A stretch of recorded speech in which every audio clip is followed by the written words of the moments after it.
ये ZBC की Urdu service है। पेश खिदमत है हालात हाजिरा का प्रोग्राम सरबीन। ये प्रोग्राम आप हर रोज रात 8 बजे हमारे YouTube चैनल पर सुन सकते हैं।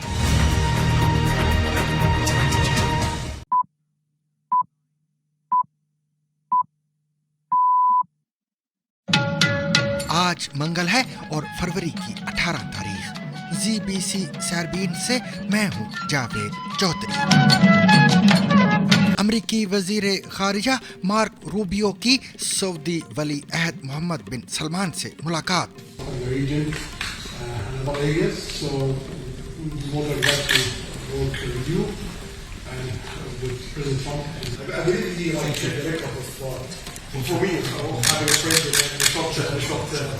फ्रांसीसी सदर इमानुएल मैक्वा का डोनाल्ड ट्रंप और व्लादिमीर ज़ेलेंस्की से राब्ता।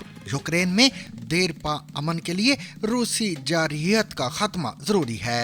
And I'm very glad that President Macron has called our leaders to Paris tomorrow, and I expect them to relate to this in a very serious fashion. Ukraine will never accept deals made behind our backs without our involvement. Canada में delta airlines की परवाज 48-19 को landing के दौरान हादसा, 18 अफराद जख्मी। We've just heard from Delta Airlines. They've released some information. They've confirmed that the 80 people on board have been evacuated and there are no confirmed fatalities at this stage, but some people are in a critical condition, including a child. Pakistan के सूबे KP के इलाके कुरम में इमदादी काफिले पर हमले में 6 अफराद की हलाकत की तस्दीक, 5 सिक्योरिटी एहलकारों की नमाज जनाजा अदा कर दी गई। Now, according to officials, a convoy of 130 vehicles, including 5 oil tankers and trucks carrying food supplies and medicines, was traveling from Thal to Parchinar, where when it was attacked. और जानिए इलॉन मस्क के महकमे के उस दावे के बारे में जिसे इंडियन अपनी बेइज्जती और इंतखाबी अमल में मुदाखलत करार दे रहे हैं। Well, this is a major development with details coming out of how government funds in the United States of America were used, not just for India but also to encourage voters to come out. Pakistan Tehreek Insaf के साबिक रहनुमा और रुकने कौमी assembly शेर अफजल मरवत का कहना है कि साबिक वजीर आजम और मुस्लिम लीग नवाज के रहनुमा नवाज शरीफ को जिस इल्जाम पर निकाला गया वो गलत था। मैंने तो कभी मुझसे ये सवाल पहले भी अगर हुआ है तो मैंने यही मौक़िफ़ दिया है, नवाज शरीफ को बाजवा ने निकलवाया साकिब निसार से मिली भगत कर। और जानिए आपके स्मार्टफोन में मौजूद उस धात से मुतालिक जो जंग का बाइस बन रही है। ये है टेंटलम, एक ऐसी धात जो रिफाइंड कोल्टन से हासिल की जाती है और इसे इन चीजों में इस्तेमाल किया जाता है। इसे आमतौर पर एक कॉन्फ्लिक्ट मिनरल के तौर पर जाना जाता है, बिल्कुल टिन, टंगस्टन और सोने की तरह। पाकिस्तानी ड्रामे तन मन नीलो नील का आखिरी सीन, हुजूम के सामने कोई हीरो नहीं होता। मुद्दा हम पर ही ना आ जाए, सिखों का पुराना घर मुकद्दस मुकाम कैसे साबित होगा? बाद में तो सबको पता चल ही जाना। जब पता चलेगा तब तक हुजूम हमारा काम कर चुका होगा, फिर बाद की बात में देखेंगे। ये सब कुछ तो आज के सरबीन का हिस्सा है, लेकिन पहले अहम आलमी खबरों का खुलासा। अमरीकी महकमा खारिजा के एक एहलकार ने बताया है कि सोमवार के रोज अमरीकी वजीर खारिजा मार्को रूबियो की रियाज में सऊदी वली अहद मोहम्मद बिन सलमान से मुलाकात हुई है। सऊदी प्रेस एजेंसी के मुताबिक मुलाकात के दौरान दोनों मुमालिक के दरमियान दो तरफा ताल्लुकात के पहलुओं का जायजा लिया गया और मुख्तलिफ शोबों में ताउन बढ़ाने पर बात हुई है। सऊदी एजेंसी के मुताबिक मुलाकात में ताज़ा तरीन इलाकाई और बैनुल अक़वामी सूरत हाल और इस्तेकाम के हुसूल के लिए की जाने वाली कोशिशों पर भी तबादला ख्याल किया गया है। खबरसार इदारे AFP के मुताबिक मार्क रूबियो सऊदी अरब में गजा के लिए डोनाल्ड ट्रंप की जानिब से पेश किए गए मंसूबे पर भी बात करेंगे। हालिया दिनों में अमेरिकी सदर की जानिब से कहा गया था कि वो गजा को खरीदने और उसकी मलकियत हासिल करने के बारे में संजीदा हैं। डोनाल्ड ट्रंप के मुताबिक तामीर नौ के बाद पूरी दुनिया से लोग आकर गजा में रह सकेंगे, जबकि फलस्तीनियों की दोबारा आबादकारी के लिए उर्दन, मिस्र और सऊदी अरब से बात की जाएगी। उनका ये भी कहना था कि उन्हें उम्मीद है कि मिस्र, उर्दन और दीगर मुमालिक इस काम में उनकी मदद करेंगे। अमेरिका के सदर का ये भी कहना था कि उन्हें उम्मीद है कि सऊदी अरब और दीगर मुमालिक इस मंसूबे पर रकम भी लगाएंगे। याद रहे कि अमेरिका और रूस के दरमियान यूक्रेन में जंग बंदी के लिए मुज़ाकरात आज सऊदी अरब के दारुल हुकूमत रियाज में होंगे। अमरीकी वज़ीर ख़ारिजा समेत सीनियर अमरीकी एहलकार सऊदी अरब में मौजूद हैं, जहां वो रूसी वज़ीर ख़ारिजा सरगई लेवरोव और दीगर रूसी ओहदेदारों से मुलाकातें करेंगे।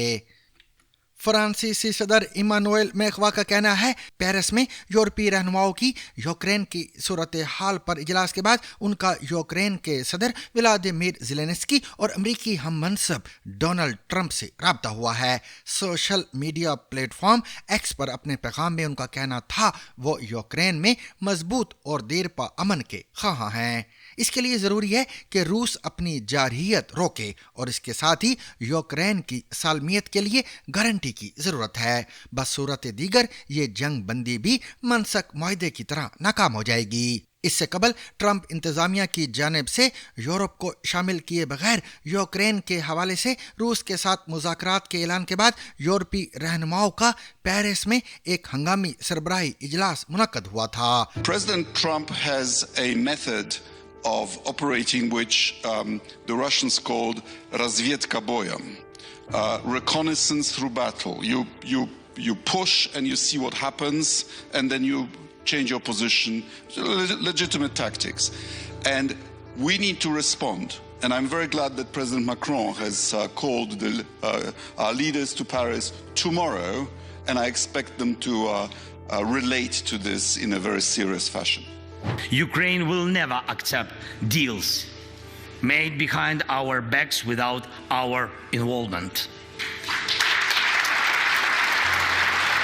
मीटिंग के बाद यूरोपीय यूनियन और नेटो ने कहा है कि उन्हें यूक्रेन को काबिले एतमाद हिफाजती जमानत फराहम करने और दिफाई मकासद के लिए मजीद सरमायाकारी करने की ज़रूरत है। दूसरी जानिब अमरीकी सदर डोनाल्ड ट्रंप के एलची कैथ कैलोग का कहना था कि यूक्रेन पर कोई भी अमन मुआहिदा मुसल्लत नहीं किया जाएगा। उनका कहना था कि इस बारे में बाद में बात की जाएगी कि आया वाशिंगटन मुस्तकबिल में यूरोपीय अमन फौजियों के लिए जमानतें फराहम करेगा या नहीं। कैथ कैलोग का कहना था कि वो यूरोपीय इत्तेहादियों से बात कर रहे हैं जो मुज़ाकरात में शामिल होने पर जोर दे रहे हैं। ताहम उनका कहना था कि उनकी नज़र में हर किसी को मुज़ाकरात की मेज़ पर बिठाना मुमकिन नहीं। याद रहे कि अमेरिका और रूस के दरमियान यूक्रेन में जंग बंदी के लिए मुज़ाकरात आज सऊदी अरब के दारुल हुकूमत रियाज में होंगे। अमरीकी वज़ीर ख़ारिजा मार्को रूबियो समेत सीनियर अमरीकी एहलकार सऊदी अरब में मौजूद हैं, जहां वो रूसी वज़ीर ख़ारिजा और दीगर रूसी ओहदेदारों से मुलाकात करेंगे। कनाडा के शहर टोरंटो के पियर्सन एयरपोर्ट पर अमेरिका से आने वाले एक त्यारे को हादसा पेश आया है, जिसके नतीजे में 18 अफराद जख्मी हो गए हैं। अमेरिका की फेडरल एविएशन एडमिनिस्ट्रेशन यानी FAA के मुताबिक डेल्टा एयरलाइंस की परवाज 48-19 को हादसा लैंडिंग के दौरान पेश आया, जिसके बाद त्यारा पलट गया। जख्मियों में से 3 अफराद शदीद जख्मी हैं। डेल्टा एयरलाइंस के मुताबिक इस त्यारे में अमले के 4 अरकान समेत 80 अफराद सवार थे। FAA के मुताबिक हादसे की तहकीकात कनाडा का ट्रांसपोर्टेशन सेफ्टी बोर्ड करेगा। जाए वक़ुआ से मौसूल होने वाली तस्वीर में देखा जा सकता है कि हादसे के बाद त्यारा पलट गया था। टोरंटो पियर्सन के फायर चीफ का कहना है कि उनकी टीम ने जाए हादसा पर पहुंचते ही आग बुझाने की कोशिशें शुरू कर दी थी। उनका यह भी कहना है कि जब इमदादी इदारे का अमला वहां पहुंचा तो कुछ मुसाफिर पहले ही त्यारे से निकलने की कोशिश कर रहे थे। फायर चीफ का कहना था कि तहकीकात अभी इब्तिदाई मराहल में हैं। ताहम उन्होंने बताया कि हादसे के वक्त रनवे गीला नहीं था اور نہ ہی تیز ہوائیں چل رہی تھی. انہوں نے حادثے میں 18 افراد کے زخمی ہونے کی تصدیق کی ہے. We've just heard from Delta Airlines. They've released some information. They've confirmed that the 80 people on board have been evacuated and there are no confirmed fatalities at this stage, but some people are in a critical condition, including a child. We've seen the number of injuries jump around a little bit, but we've seen it as high as 15, so we're just keeping an eye on that. But most of what we know about this incident is really from the remarkable images of this passenger jet upside down on a tarmac. گزشتہ روز پاکستان کے صوبہ خیبر پختونخوا کے ضلع کرم میں قافلے پر firing کے نتیجے میں 5 سیکیورٹی اہلکاروں سمیت 6 افراد کی ہلاکت کی تصدیق ہو گئی ہے. نام نہ ظاہر کرنے کی شرط پر ضلعی انتظامیہ کے 2 اہلکاروں نے ان ہلاکتوں کی تصدیق کی ہے. ہلاک ہونے والے 4 اہلکاروں کی نماز جنازہ آج صبح جبکہ ایک کی گزشتہ رات ٹل میں ادا کی گئی. زی بی سی سے بات کرتے ہوئے ڈسٹرکٹ ہیلتھ آفیسر ڈاکٹر رحیم گل نے بتایا کہ گزشتہ روز قافلے پر حملے کے بعد 11 زخمی BHU مندوری لائے گئے جبکہ ایک زخمی DHQ صدا لے جایا گیا. اس کے علاوہ ایک شہری جن کی شناخت بھگن کے رہائشی یاسین کے نام سے ہوئی ہے کی لاش BHU مندوری لائی گئی ہے. گزشتہ رات وزیر اعلیٰ علی امین گنڈاپور کی صدارت میں ایک ہنگامی اجلاس بھی منعقد ہوا جس میں صوبائی حکومت نے لوئر کرم کے علاقے اوچت مندوری اور دیگر علاقوں کو شرپسندوں سے پاک کرنے کا فیصلہ کیا ہے. اجلاس میں فیصلہ کیا گیا ہے کہ شرپسندوں کے خلاف مؤثر کارروائیوں کے لیے ان علاقوں سے مقامی لوگوں کو محفوظ مقامات پر منتقل کیا جائے گا. ٹل کے ایڈیشنل اسسٹنٹ کمشنر سید احسان علی شاہ نے زی بی سی کو بتایا کہ اگر متاثرہ علاقوں سے نقل مکانی کی ضرورت پڑتی ہے تو اس حوالے سے ضلع انتظامیہ نے 3 مقامات پہلے ہی تیار کر لیے ہیں. اسسٹنٹ کمشنر کا کہنا ہے کہ ضروری سامان جس میں ٹینٹ، خوراک اور ڈاکٹرز شامل ہیں کا انتظام کر لیا گیا ہے. گزشتہ روز کرم جانے والے قافلے کے حوالے سے سید احسان علی شاہ نے بتایا کہ 113 گاڑیوں پر مشتمل قافلے میں خوراک، ادویات، LPG اور فیول کے ٹرک شامل تھے. ان کا کہنا ہے کہ ہنگو کی ضلعی انتظامیہ نے ان ٹرکوں کو بحفاظت چھپری تک پہنچایا جبکہ آگے کی ذمہ داری کرم انتظامیہ کی تھی. انڈیا میں انتخابی عمل پر امریکہ کی ارب پتی شخصیت اور صدر ٹرمپ کے مشیر ایلون مسک کے محکمے کی جانب سے ایک حالیہ دعوے نے ایک بڑا تنازع کھڑا کر دیا ہے. اس دعوے کے مطابق امریکی حکومت نے انڈیا میں ووٹر ٹرن آؤٹ کو بڑھانے کے لیے 21 ملین تقریباً 182 کروڑ روپے مختص کیے تھے. Well, this is a major development with details coming out of how government funds in the United States of America were used, not just for India, but also to encourage voters to come out. But the fact that they were looking at electoral system elections in India and funding organizations that were involved in the electoral system and elections. Department of government efficiency یعنی ڈوج کے مطابق کئی ایسے منصوبے منسوخ کر دیے گئے ہیں جن کا مقصد امریکی ٹیکس دہندگان کے ڈالروں سے دنیا بھر میں کسی نہ کسی مقصد کو آگے بڑھانا تھا. واضح رہے کہ یہ اخراجات USAID کے تحت ہوتے تھے جن کا مقصد امریکہ کے قومی مفاد کے لیے دوسرے ممالک کو امداد فراہم کرنا رہا ہے. بہرحال ایلون مسک کے محکمے نے یہ نہیں بتایا کہ یہ ادائیگیاں کب کی گئیں اور آیا یہ مئی 2024 میں ہونے والے انڈیا کے عام انتخابات کے دوران استعمال ہوئی یا نہیں. ایلون مسک کے محکمے کی جانب سے اس دعوے کے بعد انڈیا کے سوشل میڈیا پر جہاں انتخابی عمل میں بیرونی مداخلت کی بات ہو رہی ہے تو کوئی اسے انڈیا کی بے عزتی قرار دے رہا ہے. لوگ اس بات پر بھی حیرت کا اظہار کر رہے ہیں کہ یہ پیش رفت انڈین وزیر اعظم کے دورہ امریکہ کے فوراً بعد ہوئی ہے. انڈیا کی حکمران جماعت بھارتیہ جنتا پارٹی نے اسے انڈیا کے انتخابی عمل میں بیرونی مداخلت قرار دیا ہے.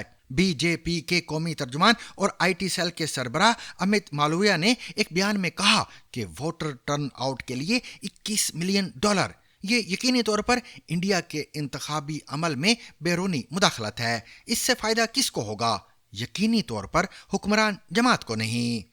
امت نے مزید الزام لگایا کہ یہ غیر ملکی قوتوں کے ذریعے انڈین اداروں میں منظم در اندازی ہے.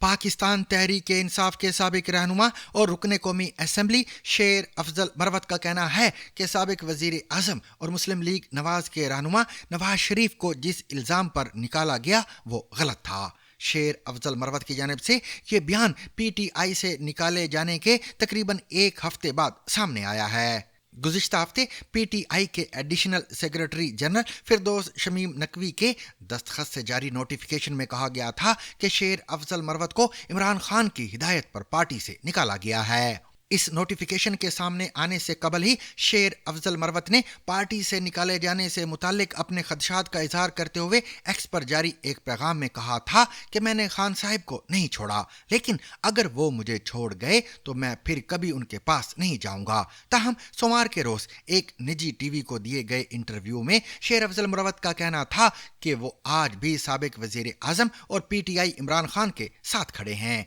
मैंने सियासत खान के लिए शुरू की। खान का नजरिया, उनका विजन, उनका दिया गया शऊर, उनका पैगाम, उनका काज खून बनकर मेरी रगों में दौड़ रहा है। उनका यह भी कहना था कि उन्हें इस बात की परवाह नहीं कि उन्हें पार्टी से निकाला जाता है या नहीं। मरवत का यह भी कहना था कि जब से उन्हें पार्टी से निकाला गया है तब से उन्होंने नारा बुलंद किया है कि मुझे क्यों निकाला। जब उनसे पूछा गया कि क्या अब उन्हें नवाज शरीफ का ख्याल आता है जिन्होंने बतौर वजीर आजम निकाले जाने के बाद यही नारा बुलंद किया था, मरवत का कहना था कि मियां साहब को जिस इल्ज़ाम पर निकाला गया वो तो गलत था। उनका कहना था कि अगर नवाज शरीफ को एवन फील्ड्स की जायदाद या ऑफशोर कंपनियों के इल्ज़ाम में निकाला जाता तो जवाब भी बनता था। नवाज शरीफ को बाजवा की माँ पे ये आप सबको हम सबको इल्म है ना, तो लिहाजा PTI क्या होने की वजह से मैं उस पे जो है पर्दा पोशी करूँ या ये कहूँ कि जी मैंने तो कभी मुझसे ये सवाल पहले भी अगर हुआ है तो मैंने यही मौक़िफ़ दिया है। नवाज शरीफ को बाजवा ने निकलवाया साकिब निसार से मिली भगत करके। जिस चीज़ पे निकाला गया कि बेटे से जो है उसने जो तनख्वाह है वो न लेने पे, अब सवाल ये है कि उसको निकालने के लिए और काफ़ी वजूहत हो सकती थी ना।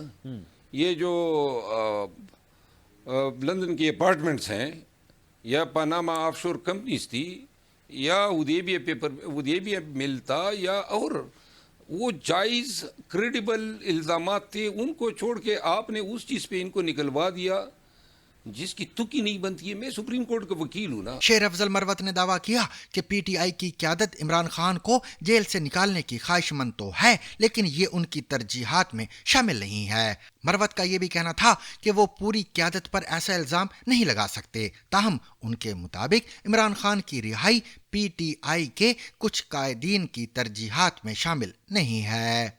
सामीन, क्या आपको मालूम है कि आपके मोबाइल फ़ोन के अंदर मामूली मिकदार में एक ऐसी धात मौजूद है जो अफ्रीकी मुल्क जमहूरिया कोंगो में होने वाली जंग के एक फरीक की आमदनी का अहम जरिया है? नहीं मालूम ना? चले हम आपको बताते हैं अपनी इस रिपोर्ट में। ये है टेंटलम, एक ऐसी धात जो रिफाइंड कोल्टन से हासिल की जाती है। इसे आमतौर पर एक कॉन्फ्लिक्ट मिनरल के तौर पर जाना जाता है, बिल्कुल टिन, टंगस्टन और सोने की तरह। ये सब धातें eastern Democratic Republic of Congo की कानों से हासिल की जाती हैं, जहां अभी जंग जारी है। लेकिन ये कॉन्फ्लिक्ट मिनरल्स क्यों कहलाती हैं और इनका मुतबादिल क्यों नहीं हो सकता? दरअसल ये हमारी इलेक्ट्रॉनिक डिवाइसेस की इंटरनल वर्किंग्स के लिए बहुत अहम है और इसकी दरकार मिकदार बहुत कम हो सकती है। लेकिन टेंटलम के बगैर आपका फोन इतना एफिशिएंट नहीं होगा और आपकी ऑडियो कॉल्स इतनी साफ नहीं होंगी। ये भी मालूम करना मुश्किल है कि ये धात दरअसल कहाँ से आती है। दुनिया भर की कोल्टन का कम से कम 40 से 60% मशरकी DRC से निकल रहा है। मगर पिछले सालों में एक मकामी मुसल्लह ग्रोह M23 ने इलाके के कुछ हिस्सों पर कब्जा कर लिया और अहम कानकुनी के मराकज को अपने कब्जे में लेकर इन्हें आमदनी का एक अहम जरिया बना लिया। यहाँ धात भारी मशीनों से नहीं निकाली जाती, इसके बजाय हजारों अफराद खुले गढ़ों या ज़ेर ज़मीन सुरंगों में बेलचों के साथ काम करते हैं। अक़वाम मुत्तहिदा के माहिरीन के एक ग्रुप का तखमीना है कि ये बागी ग्रोह माहाना तकरीबन $8 लाख टैक्स वसूल करता है और तकरीबन यकीन से कहा जा सकता है कि ये पैसा लड़ाई की फंडिंग के लिए इस्तेमाल होता है। तो ये मिनरल हम तक कैसे पहुँचता है? बैनुल अक़वामी कवानीन के मुताबिक जंग ज़दा इलाकों की मादनियात की आलमी मंडी में तिजारत नहीं होनी चाहिए, लेकिन इसे ट्रैक करना मुश्किल हो गया है क्योंकि आलमी निगरानी करने वाले अब M23 के ज़ेरे कब्जा इलाकों में काम नहीं कर सकते। UN ایکسپرٹس کا کہنا ہے کہ کولٹن جسے ٹینٹلم نکلتا ہے روانڈا کے ذریعے باہر جاتا ہے اور اسے روانڈا کی اپنی پیداوار کے ساتھ ملا دیا جاتا ہے. یہ سپلائی چینز کی بڑی ملاوٹ کی وجہ بنتا ہے. روانڈا کی کولٹن برآمدات کا ایک بڑا حصہ مشرقی کانگو سے اسمگل ہو کر آتا ہے. روانڈا کے صدر پال کگامے نے UN ایکسپرٹس کی رپورٹ کو مسترد کر دیا اور ان کی نام نہاد مہارت کی سخت تنقید کی. اس علاقے میں ابھی استحکام نہیں آیا مگر اس کے باوجود جو چھوٹے چھوٹے ٹینٹلم کے ٹکڑے ہماری ان ڈیوائسز تک پہنچ رہے ہیں جن پر ہم انحصار کرتے ہیں. پاکستانی ڈرامہ تن من نیلو نیل کی آخری قسط کا یہ جملہ آج کل توجہ کا مرکز بنا ہوا ہے. سکھوں کا پرانا گھر مقدس مقام کیسے ثابت ہوگا؟ بعد میں سب کو پتہ چل ہی جانا ہے. جب تک پتہ چلے گا تب تک ہجوم ہمارا کام کر چکا ہوگا. مدعا ہم پر ہی نہ آ جائے سکھوں کا پرانا گھر مقدس مقام کیسے ثابت ہوگا؟ بعد میں تو سب کو پتہ چل ہی جانا. جب پتہ چلے گا تب تک ہجوم ہمارا کام کر چکا ہوگا. پھر بعد کی بات میں دیکھیں گے. دیکھو ڈرامے کے آخری سین میں کچھ ایسی منظر کشی کی گئی ہے جو معاشرے کا ایک بدنما رخ ہے. دراصل اس کہانی میں ایک نیا موڑ اس وقت رونما ہوتا ہے جب کچھ لوگ توہین مذہب کا الزام لگا کر ایک ہجوم کو مشتعل کر دیتے ہیں. اس سے پہلے کہ مرکزی کرداروں کو اپنی صفائی میں کچھ کہنے کا موقع دیا جاتا یا وہ اپنی بے گناہی ثابت کرتے، مشتعل افراد ہاتھوں میں ڈنڈے اور کلہاڑیاں اٹھائے ان کے پیچھے دوڑتے ہیں. مگر اس سب کے دوران سارا شہر تماشائی بنا دیکھتا رہا اور وہ اپنی جانوں سے ہاتھ دھو بیٹھے. جب ڈرامے کے کردار سونو رابی اور مون آنکھوں میں خوف لیے اپنی جان بچاتے تنگ گلیوں میں بھاگ رہے ہوتے ہیں تو اس وقت اگر سکرین پر مردان کے مشال خان، سیالکوٹ کے منیب اور مغیث، سری لنکن شہری پرینتھا کمار اور دیگر کی تصاویر نہ بھی دکھائی جاتی تو ہمیں یہی واقعات یاد آتے. اور ایسا ہم نہیں کہہ رہے بلکہ بہت سے سوشل میڈیا صارفین اس رائے کا اظہار کرتے نظر آ رہے ہیں. اور سامعین، آج کے سیربین کا وقت اب ختم ہوا چاہتا ہے. کل نئی خبروں کے ساتھ دوبارہ حاضر خدمت ہوں گے.